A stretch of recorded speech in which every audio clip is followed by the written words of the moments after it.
The hangar at Boston, Logan smells like jet fuel and money. Marcus Jerome notices this the moment the entourage walks through the service entrance. 6 people in Navy suits move as one unit, one woman at the center, everyone else orbiting around her like she's exhaling commands. The afternoon light cuts through the industrial windows and makes everything look like a luxury advertisement. Clean lines, sharp shadows, the kind of place where important things happen. She's Tanya Washington, CEO of Harrington Aero Solutions. 41 years old, Ivy League polish, the kind of expensive that whispers instead of screams. Her heels click against the concrete. Each step sounds like a countdown. Marcus is underneath the Gulfstream G650, checking fuel lines. The work is methodical. The work doesn't care about who walks into the hangar. "Oh, you," Tanya says. Her voice cuts through the HVAC hum. "The one with the wrench." Marcus slides out from under the aircraft. He's 43, dark eyes, shoulders that carry the weight of 12 years of single fatherhood. His shirt is faded blue, company logo embroidered over his heart. The buttons are holding on by a thread. He doesn't look up immediately. He takes his time. He wipes his hands on a rag that's seen better years. "Yes?" he says. Tanya's eyes inventory him in 3 seconds. Boots with visible repairs, jacket from a thrift store, hair that hasn't seen a barber in 3 weeks. The inventory lands somewhere between pity and disgust. "I'm told you handle pre-flight checks," she says. "I do," Marcus replies. His voice is steady, factual, not deferential. Around them, the operations team stops moving. This is a test. Everyone knows the tone. "Then explain something to me," Tanya says, walking closer. "Why isn't this jet flight ready? We have a client meeting in Miami in 3 hours. Weather's turning. And I'm standing in a hangar talking to ground crew instead of boarding my aircraft." Marcus wipes his hands again. The rag is getting greasier, which is ironic since his hands are getting cleaner. "Wind shear warnings," he says. "Latest update came through 20 minutes ago. 15 to 25 knots of shear at altitude. The forecast says conditions will stabilize around 4 p.m., but right now the air is moving in ways that make this flight dangerous." "I didn't ask for a meteorology lesson," Tanya interrupts. "I asked why we're delayed."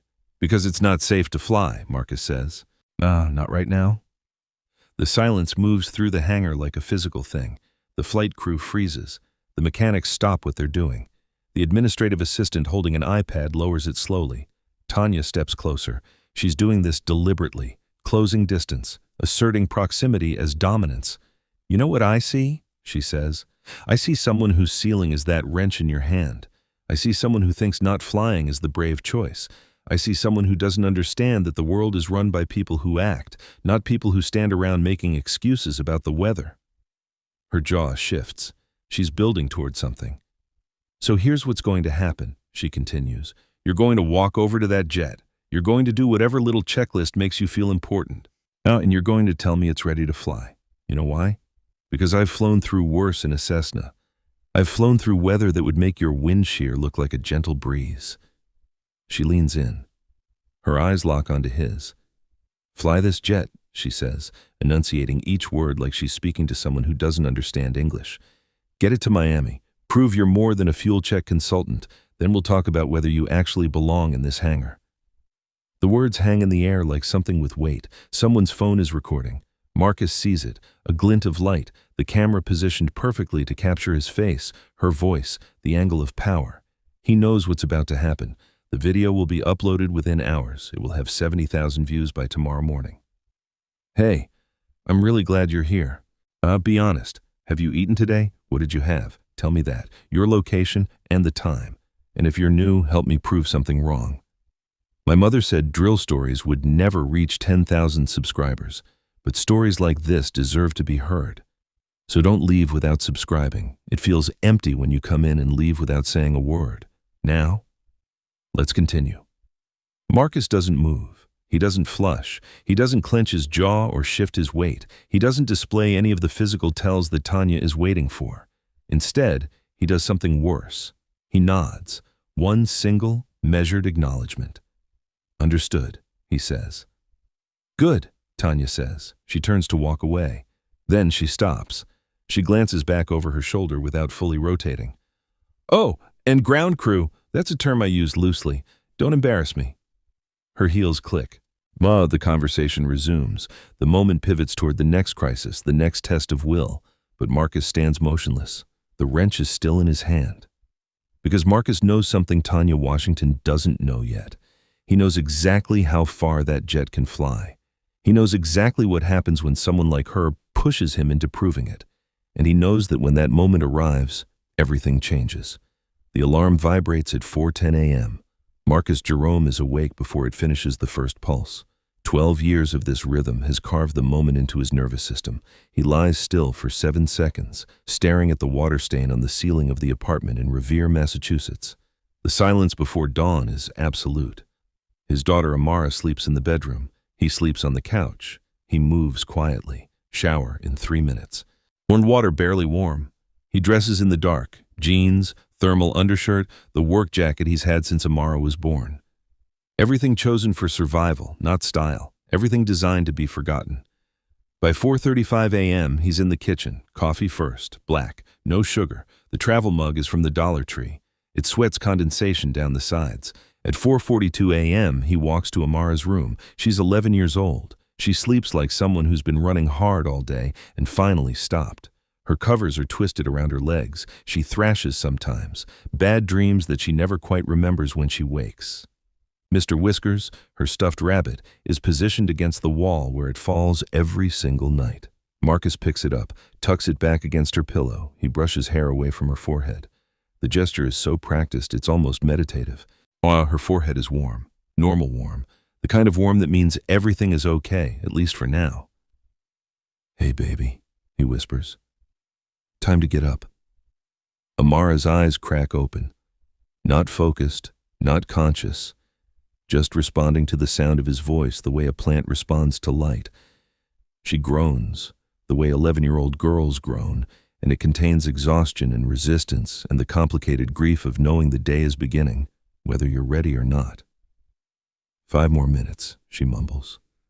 "I know," Marcus says. "Come on, we're on schedule." He pulls the covers back gently. The apartment is cool. He keeps the heat low in winter, wears an extra layer instead of paying the utility company. Amara shivers, and Marcus hands her the hoodie he's already retrieved from the desk chair. She pulls it over her head without opening her eyes. By 5:10 a.m., she's dressed. By 5:20 a.m., she's in the kitchen with a bowl of cereal, milk, a banana. Marcus packs her lunch, sandwich he made last night, apple, granola bar, juice box, everything wrapped in plastic containers that get reused until they crack. The bananas come from the discount bin at Market Basket because they're almost too brown to sell. "Dad," Amara says, her voice still thick with sleep. "Is it a bus day or a drive day?" Marcus checks his phone. "Drive day. Sister Maria is picking you up. You'll be at Aunt Keisha's by 6:15. Aunt Keisha lives in Boston. Amara stays there from 5:45 a.m. until Marcus picks her up at 6:15 p.m. 5 days a week, $475 a month, money that also needs to pay the electric bill, the phone bill, the insurance on a Honda Civic that's older than Amara. "Is Aunt Keisha making breakfast?" Amara asks. This is her way of asking if it will be good breakfast, if there will be juice instead of milk, if there will be bacon or just cereal again. "I don't know, baby," Marcus says. "You can ask her." He braids her hair. 12 years of practice, though his hands are still clumsy with this, still unsure of the exact tension that keeps it tight all day. Her hair is dark like his. She has his eyes too. That's what people say. And Marcus both loves and hates this because it means she's carrying something of him forward into a life that he's not sure he's making better. By 5:40 a.m., they're in the Honda. The seats are worn. The radio works only if you hit it in a specific spot. The windshield wipers leave streaks. Everything whispers of survival mode, making it work, gratitude that it runs it all. As Marcus drives through the pre-dawn dark, Amara's head rests against the window. Her breath fogs the glass. She's thinking about something. Marcus can tell by the way her forehead creases slightly, but she doesn't say what it is. "You good?" he asks. "Yeah," she says, but it's the kind of yeah that means I'm managing or I'm not going to worry you, which is worse than the truth. Marcus reaches over and squeezes her knee. It's the only language he knows at 5:50 a.m. At 6:15 a.m., he's kissing the top of her head and watching her disappear into his sister's apartment building. At 6:25 a.m., on the bus heading toward Boston Logan, Marcus opens the glove compartment. He pulls out a laminated card, his pilot's license, commercial license, multi-engine rating, instrument rated. The photo is from 14 years ago. He was 27. A haircut short, eyes that hadn't learned what disappointment looks like. The license expires in 6 months. He's been carrying it since the day he got Amara's mother's abandonment papers signed. He doesn't know why he carries it anymore, but as the bus moves through the darkness toward the hangar, toward Tanya, Washington, toward the moment that will change everything, Marcus holds the card like it's the only proof that he was ever someone else. The video from the hangar is already spreading across social media. 70,000 views, 100,000. People are commenting, some calling him brave for standing his ground, some calling Tanya a monster, some just watching the moment where power met principle, and principle refused to break. Marcus doesn't know this yet. He's still on the bus, still holding his old license, and still believing that today is just another day of survival. He has no idea what's coming. If you're watching this and you haven't subscribed yet, now's the time, because this story is just beginning. Turn on your notifications so you don't miss the next chapter, where everything Marcus Jerome has hidden for 14 years comes to light. And when you're ready, head to the comments. Tell me what you think. Tell me if you've ever been where Marcus is right now. Because these stories matter. They inspire people. They change how we see each other. So subscribe, turn on those notifications, and let's continue this journey together. The hangar is waiting, and Marcus doesn't know that his entire life is about to flip. Tanya Washington was 9 years old when her father stopped coming home, but the hangar doesn't know that. The hangar only knows what she shows them: power, certainty, the kind of control that makes people smaller. She's been CEO of Harrington Aero Solutions for 3 years. Before that, she was the youngest partner at a venture capital firm in Manhattan. Before that, she was an analyst who identified inefficiencies in systems that everyone else thought were working fine. Before that, she was someone who learned early that vulnerability is the same as weakness, and weakness is something the world consumes alive.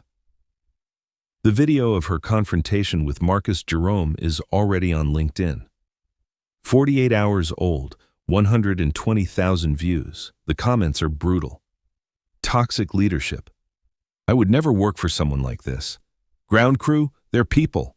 Not furniture. Tanya sits in her office on the 41st floor and watches the video loop. She's alone. The building is empty. It's 11:47 p.m. on a Thursday. She watches it 3 times without moving. What she sees is herself becoming her mother's boss, the boss who made her mother cry in the bathroom, the boss who called her mother incompetent for taking a sick day when Tanya had chickenpox, the boss who treated human beings like they were replaceable equipment. Tanya swore she'd never be that person. She's being that person. Her executive coach would recommend a public apology, something about communication in high-stress situations and commitment to an inclusive workplace culture. Her PR team would draft language, safe language, corporate language that apologizes without admitting anything. Her mother would say she was right to push back. Her mother always said that the world doesn't respect people who hesitate. But Tanya sees something else in the video. She sees her own father's face, not in her features, in her words, in the casual certainty that she's right and someone else is wrong simply because she has the power to make it true. In the complete absence of curiosity about why Marcus might have a reason for his answer. In the assumption that his position, literally standing lower, holding a wrench, is the same as his position in the hierarchy of actual importance. She closes the laptop and pours a drink. Scotch. The expensive kind. She doesn't really like scotch, but drinking it makes her feel like someone who has power, which is the same as actually having it. Her phone rings at 2:15 a.m. It's Richard Chen, a COO of Harrington. There's a problem, a serious problem. One of their pilots had a medical event during pre-flight, hospitalized. Another pilot is grounded pending an investigation into a noise complaint from a passenger. A third is on vacation and unreachable in some mountain cabin that apparently has no cell service. There's a client in Miami, a very important client, the kind that represents $12 million in potential contracts. They need a jet to get there tomorrow afternoon. All approved pilots are unavailable. What about the ground crew member? Richard asks carefully. The one in the video, the one you humiliated. Does he have any certifications? Tanya's stomach twists. She already knows the answer. She's going to know it the moment she reviews his file, and she knows what that means. It means asking him to fly. It means giving him a chance that might destroy her if he fails. It means confronting the possibility that she was wrong about something fundamental. "I'll check," she says. After she hangs up, Tanya sits in the dark of her office and lets her control slip for exactly 90 seconds. She thinks about a man named David Harrington, not the current owner of the company, the previous one, her mentor, the person who taught her that business is about separation, about creating distance between yourself and people, about understanding that some people are meant to lead and some people are meant to follow, and if you blur those lines, everything falls apart. David taught her that lesson by example. He was merciless to people he deemed beneath him. He was generous to people who could advance his interests. And he was completely baffled when Tanya internalized all of it and started treating the world like a hierarchy where she had already decided where everyone belonged. At 2:50 a.m., Tanya opens Marcus Jerome's personnel file, commercial pilot license, multi-engine certified, instrument rated, hours logged, 1,247, recommendations from instructors. A date from 14 years ago when he applied to Harrington's pilot development program and was rejected. The evaluation is there. It's from her mentor, the man who shaped her understanding of power. Promising candidate, excellent technical knowledge, instructor recommendations strong. However, applicant appears to lack the drive and ambition necessary for our accelerated program track. Recommendation, reject. Suggest alternative placement at regional carriers. Tanya reads the evaluation 3 times. She knows exactly what that language means. It's code. It's the kind of thing people say when they mean, this person doesn't look like they belong here, doesn't come from the right background, doesn't carry the invisible markers that indicate they deserve access to spaces where money lives. Tanya has been using similar code for 3 years. Different words, same meaning. She closes the file and sits in the darkness of her office and makes a decision that terrifies her. If Marcus Jerome is qualified to fly that jet, she's going to ask him to fly it. And if he flies it successfully, everything she believes about power, about hierarchy, about who deserves to be where, all of it gets questioned. She pours another scotch and waits for morning. The chess pieces are moving into position, and neither Marcus nor Tanya knows that everything is about to change. The morning briefing happens at 7:45 a.m. in the conference room on the 3rd floor. Tanya sits at the head of the table. Around her, operations managers, flight schedulers, the chief pilot, and Richard Chen, who's already running the numbers on what this day will cost if everything goes wrong. "We have 4 hours to source a pilot," Tanya says. It's not a request. It's a statement of impossibility being transformed into a mandate through sheer force of will. The client needs to be in Miami by 6 p.m. Weather is manageable until 2 p.m., at which point conditions deteriorate, so we have a window. The chief pilot is Marcus's age. His name is Deshaun Webb, 30 years of flying. 30 years of watching people make decisions that shouldn't be made. He shifts in his seat because he already knows where this is heading. "I've called every qualified pilot within 200 miles, Deshaun says. Emergencies pop up fast. Nobody's available. There's a pool of recently certified pilots we could reach out to, but they're not approved on this aircraft, and honestly..." He stops. He doesn't finish because he doesn't need to. Honestly, that's a liability nightmare. Tanya's fingers are steepled on the table. She's thinking. Everyone can see her thinking because her face does this thing where every calculation is visible. The slight narrowing of her eyes, the micro-tension at her jaw, the precise moment when she arrives at a decision. "The ground crew member," she says. "Marcus Jerome, pull his file." The room goes still. His file," repeats Sarah Martinez, the operations manager. She's been with Harrington for 8 years. She knows what this means. "You mean his personnel file? He's ground crew. He's not..." "I'm aware of what he is," Tanya interrupts. "Pull it." The file appears on the conference room screen within 3 minutes. Education, commercial pilot license, multi-engine certified, instrument rated, hours logged, 1,247, recommendations on file from instructors. A date 14 years ago when he applied for Harrington's pilot development program and was rejected. Deshaun leans forward, studying the credentials. "These are solid," he says carefully. "These are really solid, but his license status is inactive. He hasn't flown in how long?" "A while," Tanya says. She's looking at the employment history. His ground crew since he was hired, consistent reviews, no complaints, no write-ups. A photograph from his hiring paperwork shows a younger Marcus. He had hope in his eyes then. That's what's different. This is insane, Richard says quietly. We'd be liable if something goes wrong, and if word gets out that we asked ground crew to fly a premium jet. Word's already out, Tanya says. She pulls up the video on her phone. She passes it around the table. Everyone's seen it, but seeing it again hits differently when you're considering asking Marcus to risk his life on the other side of Tanya's cruelty.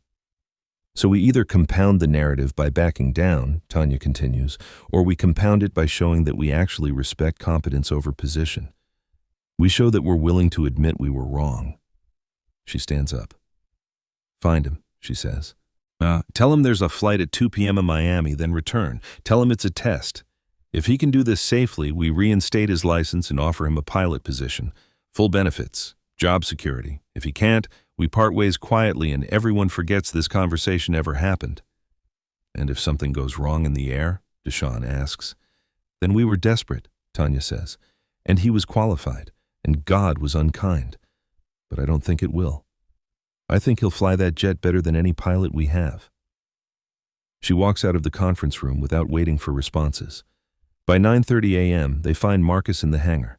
He's checking the wing surfaces of a Citation X. His hands move with practiced precision. He knows what safety is and why it matters. When Richard finds him and delivers the message, Marcus doesn't react immediately. And he finishes what he's doing, checks the last wing strut, runs his fingers along the surface once more, steps down from the ladder, then he turns. They want me to fly, he says. Not a question. The client needs Miami and we don't have pilots available, Richard explains. His voice is careful. Your credentials are solid, better than solid, but this is voluntary. You can say no. There's no penalty if you say no. Marcus closes his eyes for 7 seconds. He's thinking about Amara. He's thinking about what happens if he crashes. He's thinking about the life insurance policy he can't afford that would mean Amara is taken care of. He's thinking about his sister Keisha raising a daughter who's already terrified of instability. He's thinking about the fact that his hands haven't gripped a yoke in 14 years, and that his brain is screaming, don't. He's thinking about Tanya Washington standing in this hangar yesterday, mocking him, reducing him to a wrench in a position. He opens his eyes. What time? He asks. 2 p.m. Chajatisa, Richard says. We're filing a flight plan. Everything's documented. Everything's approved. Marcus looks at his hands. They're trembling slightly, though he's not sure if it's fear or anticipation or the kind of adrenaline that comes when you're finally being asked to be what you actually are instead of pretending to be something smaller. Okay, he says. Okay? Richard asks like he needs confirmation that Marcus just agreed to something that could change everything. Okay, Marcus repeats. I'll fly the jet. The video of the confrontation has now reached 500,000 views. Comments are pouring in. Some people are defending Tanya now. Some are saying Marcus should refuse. Some are just watching, waiting to see what happens next. Nobody knows yet. Nobody knows that in 5 hours, Marcus Jerome is going to walk into a cockpit and become something more than ground crew. Nobody knows that Tanya Washington is about to watch someone she humiliated do something extraordinary. And nobody knows that this moment, this terrible, terrifying moment, is the hinge on which both their lives are about to turn. By noon, Marcus is sitting in a crew briefing room wearing a uniform that doesn't fit right. The sleeves hang loose, the shoulders are too wide. The name tag reads, Jerome M., like he's someone new, someone fresh, someone who hasn't already had 14 years of his life spent on the ground watching other people fly. Deshawn sits beside him, running through the procedures. Not like Marcus doesn't know them. The procedures are eternal. They don't change. They're written in regulations that existed before Marcus was born and will exist long after he's gone. But Deshawn is checking to see if Marcus actually knows them, if he respects them, if he understands that this isn't an adventure. This is life and death wearing a flight plan. Fuel calculations look good, Deshawn says, pointing at the manifest. Winds aloft are favorable. You'll cruise at 28,000, direct route to Miami. Weather's clear until you hit the approach phase. Then you'll have some building convection to the south. But nothing that should present significant issues if handled with attention. Marcus nods. His hands are steady now. The trembling stopped around 10 a.m. His mind went into a place it hasn't been in 14 years, a place of focus, a place where fear transforms into precision. "You good?" Deshawn asks. "Yeah," Marcus says. His voice is steady. "I'm ready." Deshawn studies him for a moment, then he extends his hand. "I pulled your file earlier," Deshawn says. "Saw your recommendation letters, saw your hours, saw that evaluation from 14 years ago. I want you to know something. That evaluation was wrong. The person who wrote it was wrong, and I'm not the first person to know that." Marcus shakes his hand. He doesn't say anything because there's nothing to say. 14 years ago, a rejection was a rejection. An evaluation was an evaluation. Those moments exist in the past like fossils. They're proof that something happened, but they can't be changed. At 1:15 p.m., Marcus walks toward the aircraft. He moves slowly because he wants to memorize this. The angle of the afternoon light on the fuselage, the smell of the tarmac, hot asphalt and jet fuel, and the particular ozone scent of a pre-flight environment, the sound of ground vehicles moving in the distance, the way the wind moves across the airfield, pushing his jacket slightly to the side. This is the moment he left behind 14 years ago. He was a flight instructor at a regional training academy in Arizona then. He had a girlfriend. Her name was Simone. They were already together, already planning a future. Then Simone got pregnant. They were both young, 25 years old. But he had a job offer waiting, $56,000 a year, housing assistance, a path that led somewhere. But the position didn't start until the next fiscal quarter, and they needed money immediately. So he stayed home. He got a job that paid better right away. He proposed. They got married. He became a father. By 30, he was divorced, sole custody, working ground crew because it was the only job that offered flexible scheduling, so he could be there for Amara's morning routine, her homework, the night she cried about her mother not calling on her birthday. He chose Amara. He chose her over everything, and he's never regretted it. But standing here at 1:40 p.m. in a uniform that doesn't fit, Marcus can feel the ghost of that other life, the pilot he might have become, the person he might have been.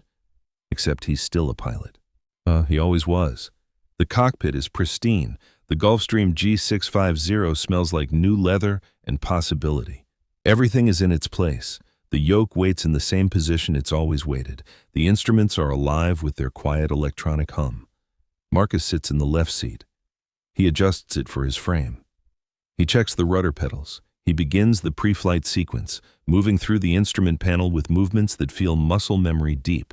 Like his hands never actually stopped flying, like they've just been resting for 14 years, waiting for permission to remember. The co-pilot arrives at 1:50 p.m. His name is Jason Torres, 29 years old. He doesn't know Marcus's history. He doesn't know about the video spreading across social media.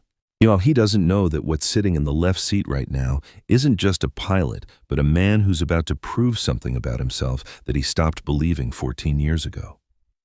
Jason settles into the right seat. "First time flying together?"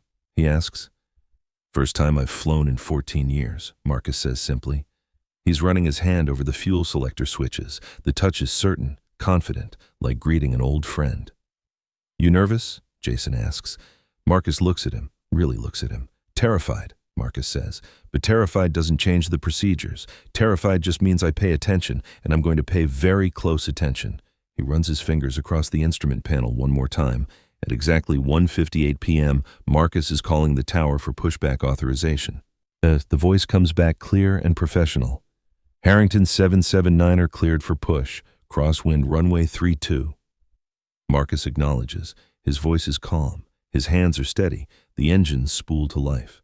Marcus feels it in his chest.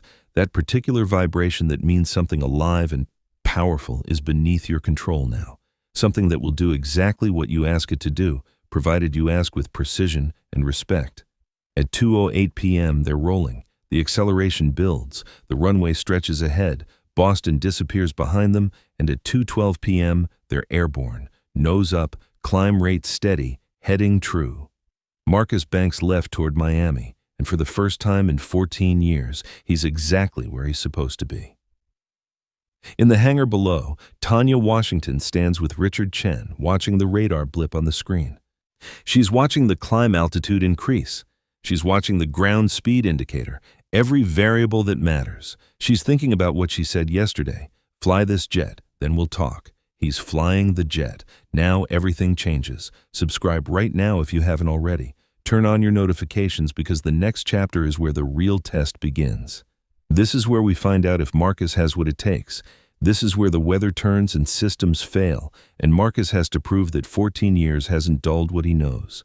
Comment below and tell me, have you ever had to prove yourself after being knocked down? Have you ever had to reclaim something you thought you'd lost? Let's hear your story. The jet is in the air, and nothing will ever be the same. The climb to cruising altitude is textbook perfect. Marcus takes the aircraft up at a steady 3,000 feet per minute, maintaining airspeed within 2 knots of optimal. His hands are steady, his breathing is even. To anyone monitoring the telemetry, this would look like a pilot with 10,000 hours, not 14 years of inactivity. But internally, Marcus is aware of everything. He's aware that Jason keeps glancing over, watching for signs of hesitation. He's aware that the autopilot is engaged, but that he hasn't transferred complete control to it. He's flying manually because manual flying is how you stay connected to what the aircraft is actually telling you. He's aware that somewhere in Boston, Tanya is waiting to see if he fails. Most of all, he's aware that Amara is at Aunt Keisha's and that if something goes wrong at altitude, then someone is going to have to explain to an 11-year-old girl that her father is gone. This awareness doesn't manifest as anxiety. It manifests as precision. At 15,000 feet, the sky deepens. Boston disappears behind them. The world below becomes a map. Roads become lines, buildings become pixels, houses become memories of people who are living lives that continue whether Marcus succeeds or fails. The radio crackles. Air traffic control. Harrington 779er, climb to flight level 280, maintain 335 heading. Marcus acknowledges. Harrington 779er, climbing to flight level 280, 335 heading. The aircraft responds to his commands like it's been waiting for him. Like it understands that this man knows what he's doing. At 20,000 feet, Marcus engages the autopilot and settles into the monitoring rhythm. Check instruments every 30 seconds, monitor weather patterns developing to the south, maintain communication with ATC. Respond appropriately to any deviation in the flight plan. You're doing good, Jason says quietly. Marcus doesn't respond because there's nothing to respond to. Doing good isn't the goal. The goal is doing the job. The goal is flying the jet safely from one place to another while carrying people who are trusting you with their lives. By 3:45 p.m., they're at 28,000 feet, cruising speed established, heading direct to Miami. The weather ahead shows building convection, cumulus clouds towering like mountains, the kind that require respect and routing around, not through. Marcus studies the radar. He's seen this kind of weather 1,000 times in his memory, not in real time for 14 years, but in the part of his brain that never actually stopped flying. The part that ran simulations every single night while lying on his couch in Revere, Massachusetts. The part that never stopped being a pilot, even when his hands were checking fuel lines and his body was ground crew. Weather's building south of track, he says to Jason. Look at the radar return on that line. Building, but not severe. Should still be within limits. Jason leans forward. Building, but not severe. Should still be within limits. Should be, Marcus agrees, but should doesn't land airplanes. I'm going to request a route deviation north, add a little distance, stay clear of the strongest returns. He gets on the radio. Miami Center, and Harrington 779er requesting routing deviation north to avoid weather, if available. The response comes back in seconds. 779er, approved for routing north, vector to 335, maintain 30,000. Marcus inputs the new heading. The aircraft responds. The radar shows the weather remaining distant, never threatening, always managed. And then the instruments do something Marcus isn't expecting. A warning light flashes. Not an emergency light, not the kind that means the aircraft is about to fall out of the sky, but something in the system's architecture has registered a fault. The fuel gauge on the left engine is reading slightly low, not critically low, just low, low enough to register, low enough to be a problem if something else goes wrong. Jason sees it at the same moment Marcus does. What is that? Jason asks. His voice has changed. It's tighter, less certain. Marcus's mind has already run through the diagnostics. The fuel selector could be stuck, there could be a leak, the gauge could be faulty. Any of these things is manageable. All of them together could be manageable. But if they're in the middle of an approach and the fuel situation suddenly becomes critical, manageable becomes something else. I'm switching to the crossfeed, Marcus says calmly. He reaches down and moves the fuel selector.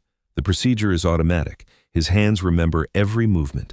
The indicator jumps, the gauge normalizes, the fuel distribution equalizes, the warning light fades. Jason watches this entire sequence without saying anything. That would have been a problem, Jason says finally. Would have been, Marcus agrees. But it's not. Not now. And here's the thing about what just happened. That diagnosis, that response, that calm management of a developing issue, that's the difference between ground crew and pilots. That's the difference between someone who's trained and someone who's been tested. That's the difference between someone who flies a jet and someone who lives to fly a jet. Marcus just proved he's the latter. At 4:30 p.m., Miami Center clears them for approach. The descent profile is calculated. Marcus reduces throttle smoothly, extends the altitude limit, begins the gentle descent that'll bring them down from 28,000 feet to the traffic pattern altitude at Miami International. The city appears ahead, a sprawl of buildings and water, highways cutting through it like capillaries, tall buildings catching the late afternoon sun. Beautiful approach, the ATC controller says. Appreciate that, Marcus responds. At 4:43 p.m., Marcus is on short final. The runway extends before them, infinite concrete, perfectly marked, waiting. He's aligned with the centerline within half a meter. The descent rate is exactly where it should be. The airspeed is perfect. Jason looks over. You're landing, he says. This is trust. This is a co-pilot saying, I've watched you fly for the last 2 hours. I've watched you handle stress. I've watched you manage a fuel system failure. I believe in what you're about to do. Marcus brings the aircraft down in a descent so smooth that it feels less like landing and more like the aircraft is settling into place. The mains touch down first. A whisper of contact, no bounce, no correction needed. The nose gear follows. The aircraft is rolling now, decelerating, braking gently applied. By 4:45 p.m., they're parked at a gate. The engines power down. The cabin depressurizes, and in the quiet that follows, Jason extends his hand.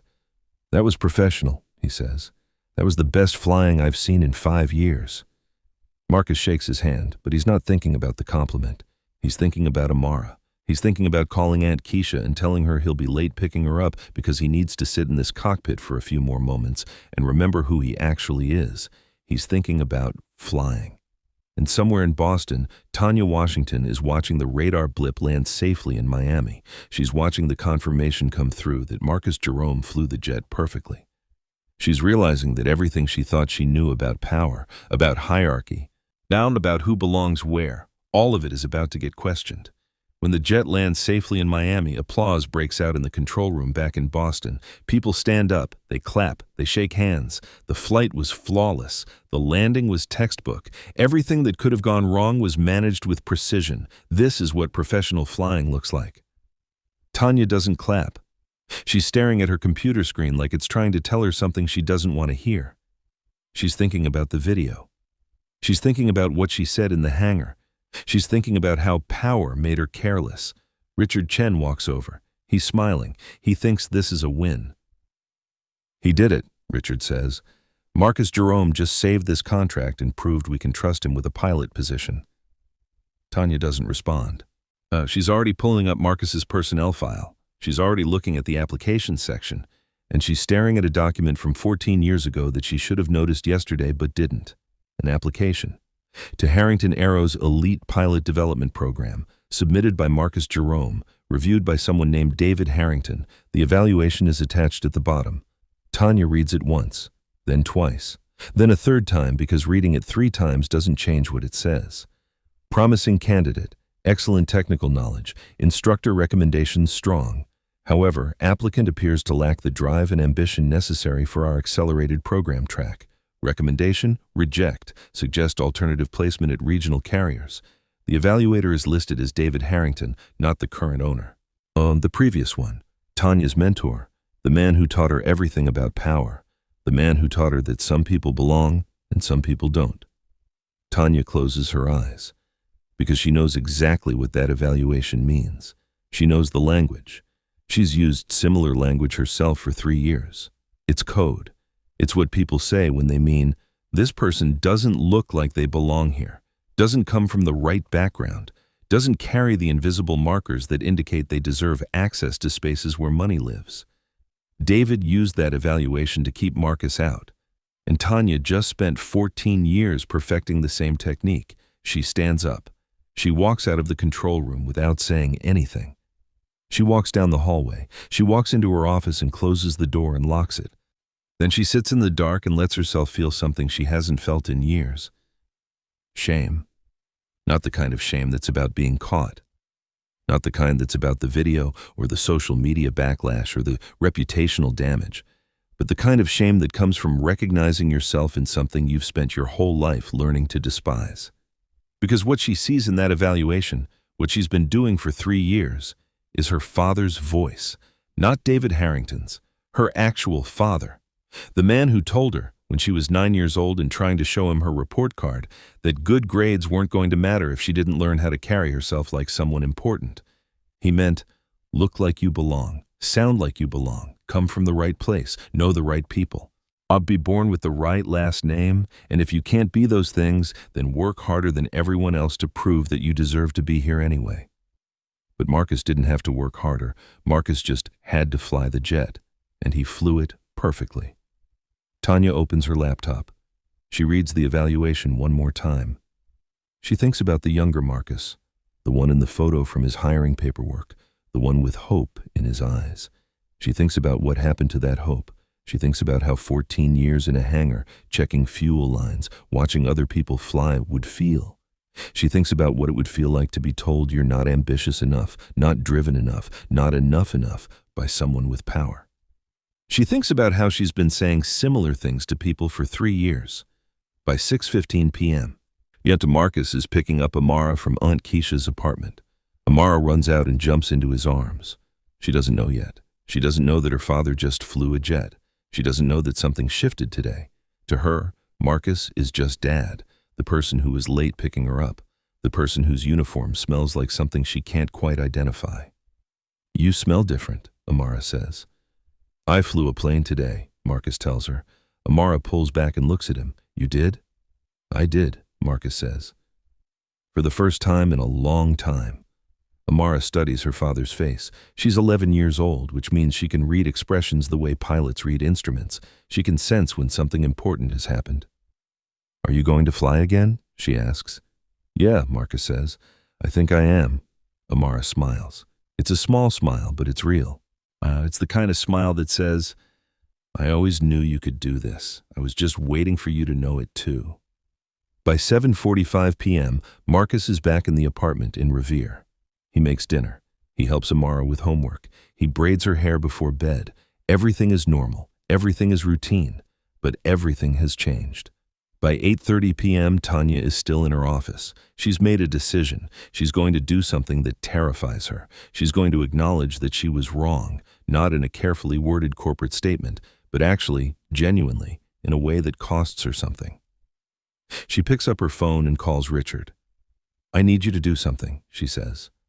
I need you to pull the complete employment file for Marcus Jerome, and I need you to find out everything about his situation, his daughter, his family, his financial status.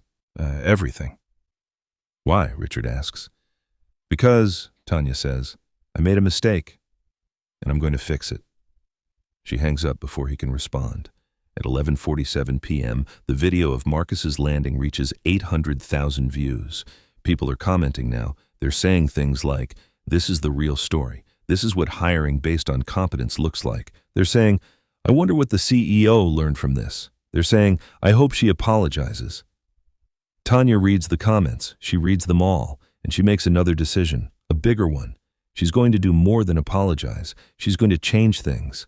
Tanya doesn't sleep that night. She sits in her apartment in Manhattan, floor-to-ceiling windows, view of the park, everything that represents what she's earned by being relentless and controlled. She pours a scotch, then another. Now she plays the video of herself humiliating Marcus on her laptop, and she watches her own face. And what she sees is her father so clearly that it's like watching a ghost puppet her body. The contempt in her voice, the certainty that she's right, the complete absence of curiosity about why Marcus might have a reason for his answer. She watches the video 17 times. By 3:47 a.m., she's crying in a way she hasn't cried since she was 19 years old, and understood, for the first time, that her father was never coming back, that the things he said to her were permanent, that the ways he made her feel small would live inside her forever unless she did something about it. She did something about it. She became him. She picks up her phone and calls her therapist. It's the middle of the night, but she has her emergency line. Now, Tanya hasn't used it in 3 years, but the number is still there. Dr. Patricia Morris answers on the third ring. She sounds awake, like she was expecting this call. "I'm a bad person," Tanya says. "You're awake," Dr. Morris replies. "Talk to me." And Tanya talks. She talks about the video. She talks about the evaluation. She talks about David Harrington teaching her that power is about separation.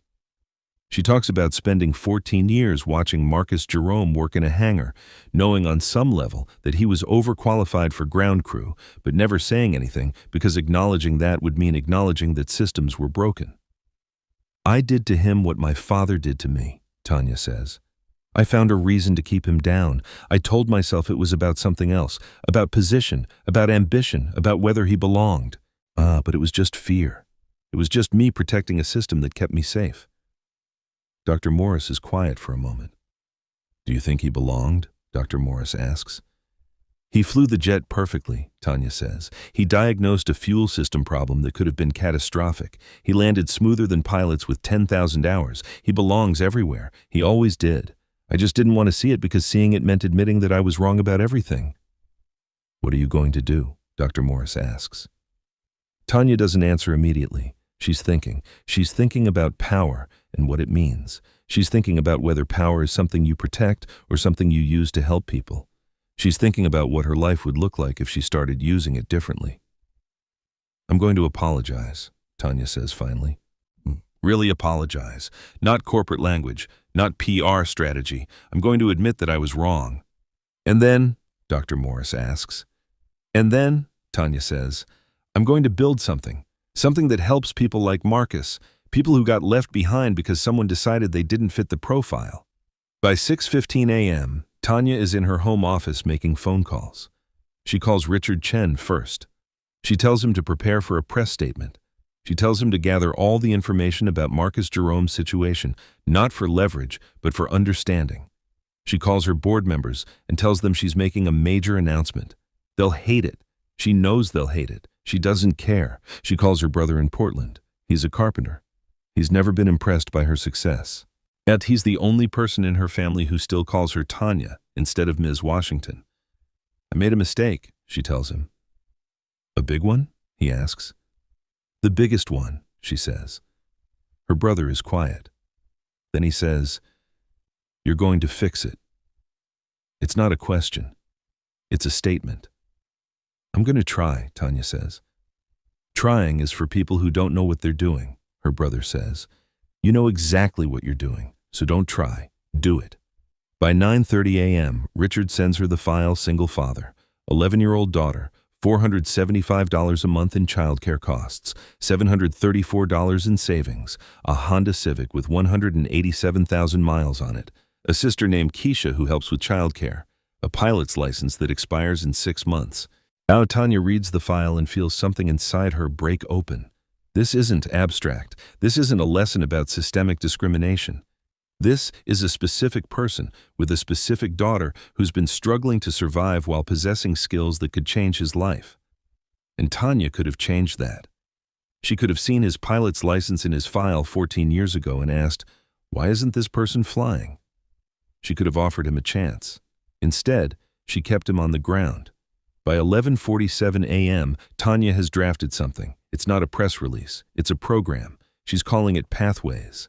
It's designed to identify and support people in aviation who've been overlooked because they didn't fit a specific profile of what leadership should look like. It'll be funded by a percentage of her annual compensation.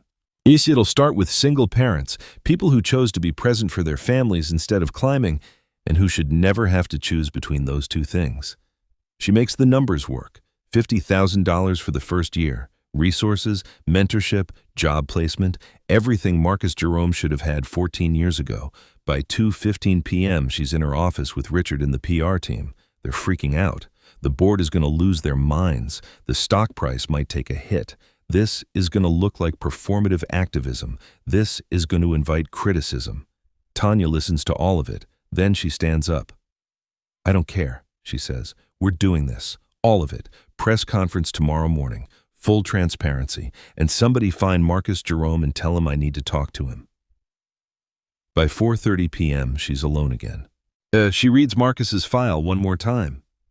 She thinks about his daughter, Amara. She thinks about what it means to be 11 years old and watch your parent struggle. She thinks about what it means to finally see your parent get the chance they deserved all along. She thinks about power. And she makes a choice that terrifies her. She's going to use it differently. The evaluation sits on her desk. 14 years of rejection. David Harrington's handwriting judging someone based on assumptions instead of evidence. She picks it up. She walks to the shredder, and she destroys it. Marcus is called to Tanya's office at 8:15 a.m. on a Thursday. He's still on the ground crew schedule. He doesn't know yet that everything has changed. He doesn't know about the evaluation, the decision, the Pathways program, or the fact that Tanya Washington hasn't slept in 28 hours.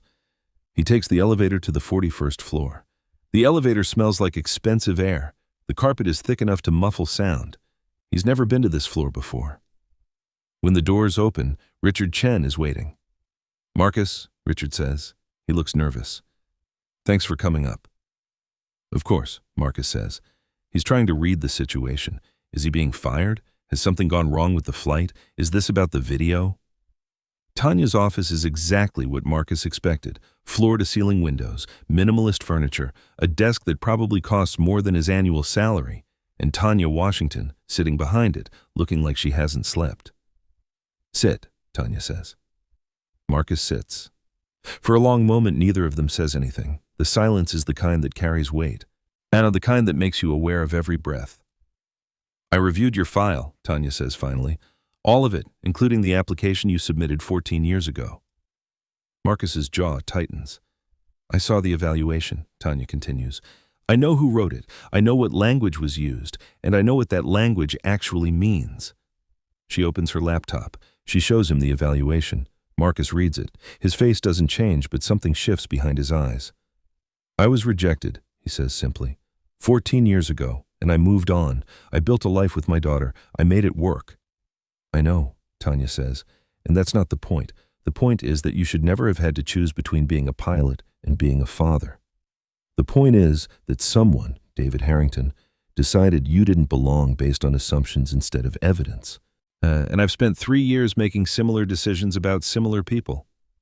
She stands up. "I humiliated you in that hangar," she says, "in front of your colleagues, on camera. I did that because I'd learned to see you as less than. I'd learned to see you as someone whose place was below me. And I need you to hear me say that was wrong. Not strategically wrong. Not in a way that's bad for business, but morally wrong. I was cruel to you, and you didn't deserve that." Marcus is very still. "I also watched you fly that jet," Tanya continues. "I watched you diagnose a fuel system problem. I watched you land better than pilots with 10,000 hours. And I realized something. You always belonged in that cockpit. I just wasn't willing to see it." She sits back down. "So here's what I'm offering," she says. "First, a formal apology. Not for the video, for the contempt. Second, a senior pilot position, $92,000 a year, full benefits, job security, medical for you and Amara. Third," she pulls out a document. "I'm launching a program called Pathways. It's designed to help people like you, single parents in aviation, people who've been overlooked. It starts with $50,000. We're identifying candidates, providing mentorship, job placement, educational support. And I want you to be part of it, not as the recipient, but as someone who helps build it, someone who knows exactly what the barrier feels like from the inside." Marcus takes the document. He reads it carefully. "Why are you doing this?" he asks. "Because," Tanya says, "I looked in the mirror and didn't recognize myself, and I decided I didn't want to be that person anymore. Now, I decided that power should mean something other than control. I decided that my job, if I'm going to have this job, is to open doors, not close them. She pauses. And because, she continues, I have a therapist who asked me what I was going to do about being wrong. And I decided to actually do something. Marcus is quiet. He's processing. He's thinking about his daughter. He's thinking about the fact that his daughter will finally see her father be what he always was. If I take this job, Marcus says slowly, I need flexibility. For Amara, for school events, for doctor's appointments, for the nights she's scared about the future. You'll have it, Tanya says immediately. That's non-negotiable. Nothing about this is negotiable except the outcome. I need people to have actual opportunities, not just feel good about them. Actual change. Marcus nods. Then I'll do it, he says. Both things, the pilot position and the pathways work. Tanya extends her hand. Marcus shakes it, and in that moment, something shifts. It's not forgiveness. It's not absolution, but it's the beginning of something. It's two people recognizing that they both have the capacity to change, and that recognition is the only thing that matters. Your first official flight as a senior pilot is next Tuesday, Tanya says. Miami again, actually. Different client, but the same jet, same route, different man in the left seat. Marcus almost smiles. Different man, he agrees 6 months later. Marcus is in uniform again, but this time it's the uniform that means something different, not borrowed, not temporary. His name is stitched over his heart alongside a captain's insignia. And he's standing in the cockpit of a Bombardier Global 7500, running through pre-flight checks with the kind of precision that's become his signature. But today, he's not alone in the cockpit. Amara is sitting in the jump seat, 12 years old now. She's watching everything with the kind of focus that usually belongs to people who've been trained for years. Her school has an early dismissal on Fridays, and Marcus uses those afternoons to teach her the language of flight. Why does that one matter? Amara asks, pointing at the fuel selector. Because fuel is what makes the engine work, Marcus explains.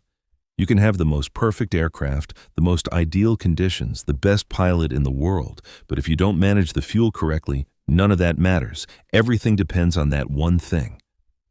Amara thinks about that. That's like life, she says. Marcus glances at her. She's developing opinions now. She's becoming someone. Yeah, he says. I guess it is. They run through the checks together.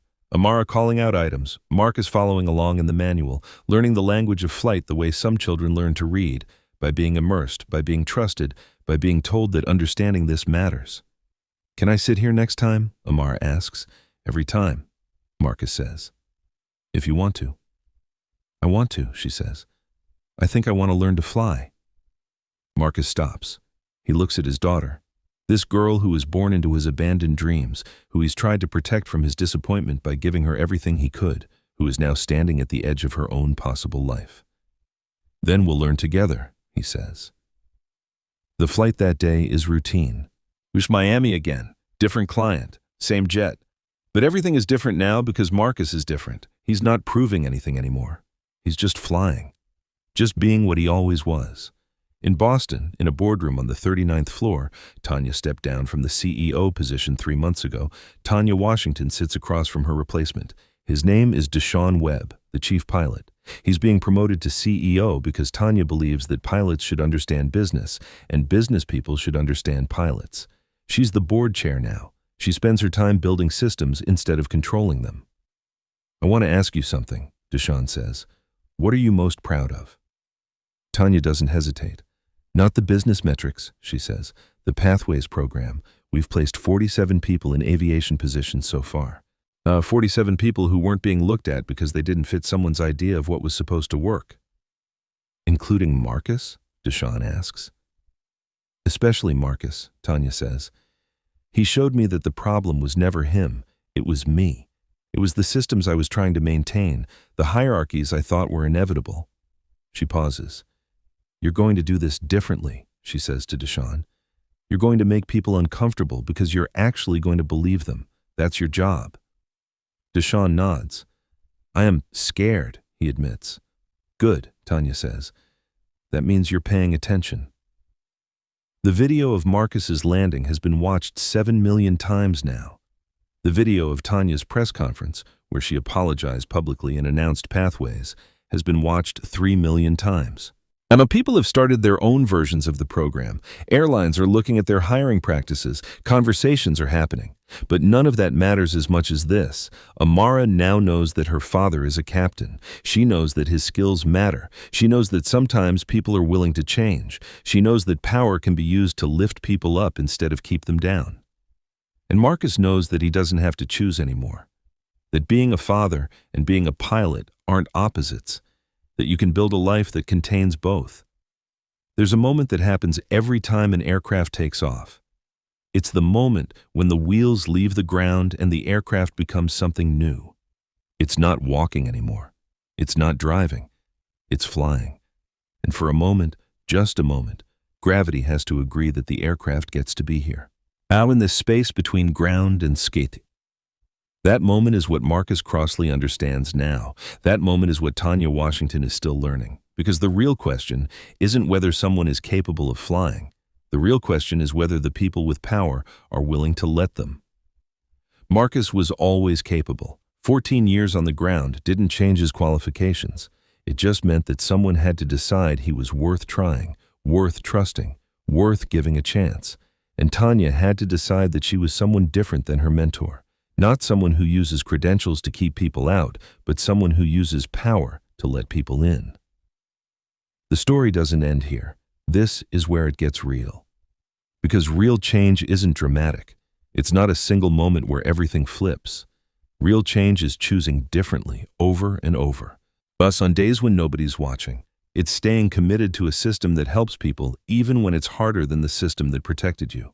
Marcus will keep flying. He'll mentor pilots coming through pathways. He'll teach his daughter to fly. He'll live a life that proves that second chances exist and that they matter. Tanya will keep building. She'll face criticism from people who say she's doing performative activism. She'll doubt herself on hard days. She'll keep going anyway because she's seen what happens when you finally decide to see people clearly. And somewhere over the Atlantic, a jet climbs to altitude, and a father and daughter move through the sky together, understanding finally that the only real ceiling in aviation isn't the one in the atmosphere. It's the one we build inside ourselves. It's the one we've been given permission to break.